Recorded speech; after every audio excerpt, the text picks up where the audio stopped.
আত্মহত্যার আগে ফেসবুকে পোস্ট, আমি নাস্তিক নই, গ্রামের সবাই আমাকে নাস্তিক বলছে। মানিকগঞ্জের সিংগাইর উপজেলার ঢাকা বিশ্ববিদ্যালয়ের ঢাবি চারুকলা অনুষদের শিক্ষার্থী শাকিল আহমেদ বয়স 24 আত্মহত্যা করেছেন বলে তার পরিবার জানিয়েছে। মঙ্গলবার সকালে উপজেলার দক্ষিণ জামসা গ্রামের নিজ বাড়ি থেকে তার লাশ উদ্ধার করে পুলিশ। শাকিল ঢাকা বিশ্ববিদ্যালয়ের চারুকলা অনুষদের শেষ বর্ষের শিক্ষার্থী ছিলেন। তিনি দক্ষিণ জামসা গ্রামের নাসির উদ্দিন আহমেদের ছেলে। স্বজনেরা জানিয়েছেন, ফেসবুকে মহানবী হজরত মুহাম্মদ সাল্লাল্লাহু আলাইহি সাল্লামকে নিয়ে এক ব্যক্তির পোস্টে মন্তব্য করেছিলেন শাকিল। পরে সেটি ঘিরে স্থানীয় কিছু লোক তাকে হুমকি দেন। বাড়িতে গিয়েও বিভিন্নজন তাকে ও তার পরিবারকে ভয়ভীতি দেখান। এ পরিস্থিতির কারণেই তিনি আত্মহত্যা করেছেন। সিংগাইর থানার ভারপ্রাপ্ত কর্মকর্তা ওসি তৌফিক আজম বলেন, ওই শিক্ষার্থী তার নিজ ফেসবুক আইডি থেকে হজরত মুহাম্মদ সাল্লাল্লাহু আলাইহি সাল্লাম ও তার স্ত্রীদের নিয়ে কটূক্তিমূলক মন্তব্য করেন। পুরনো ওই মন্তব্য সম্প্রতি ভাইরাল হয়। প্রাথমিক তদন্তে দেখা গেছে, তিনি আত্ম-উপলব্ধি ও পারিবারিক মান-সম্মানের কারণে আত্মহত্যা করেছেন। ওসি বলেন, সকালে তার লাশ উদ্ধার করে মানিকগঞ্জ মেডিকেল কলেজের মর্গে পাঠানো হয়েছে। এই ঘটনায় একটি অপমৃত্যুর মামলা হয়েছে।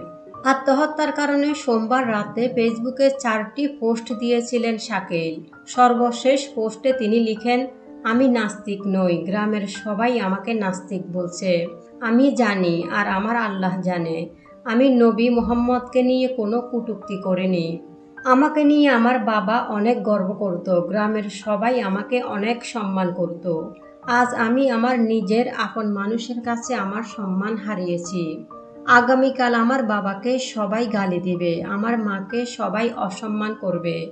এই লজ্জা আমি কখনো সহ্য করতে পারবো না। একটা ছেলে হয়ে নিজের বাবা মায়ের মান সম্মান আমি এভাবে নষ্ট করে দুনিয়ায় বেঁচে থাকতে পারবো না। কোনোদিন আমি গ্রামে মাথা তুলে চলতে পারবো না। আত্মহত্যা মহাপাপ, আমি জানি। আমি অনেক পাপ করেছি। আজ আরেকটা শেষ পাপের জন্য প্রস্তুত হচ্ছি। সিংগাইর থানা ও স্থানীয় সূত্র জানায়, 7-8 মাস আগে শাকিল হজরত মুহাম্মদ সাল্লাল্লাহু আলাইহি সাল্লামকে নিয়ে ওই মন্তব্য করেন। পরে তা মুছে ফেলেন। গতকাল রাতে সেটি আবার ভাইরাল হয়।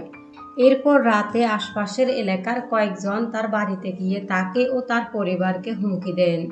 দিবাগত রাত 2টার দিকে নিজ ঘরে গলায় ফাঁস দিয়ে আত্মহত্যা করেন শাকিল।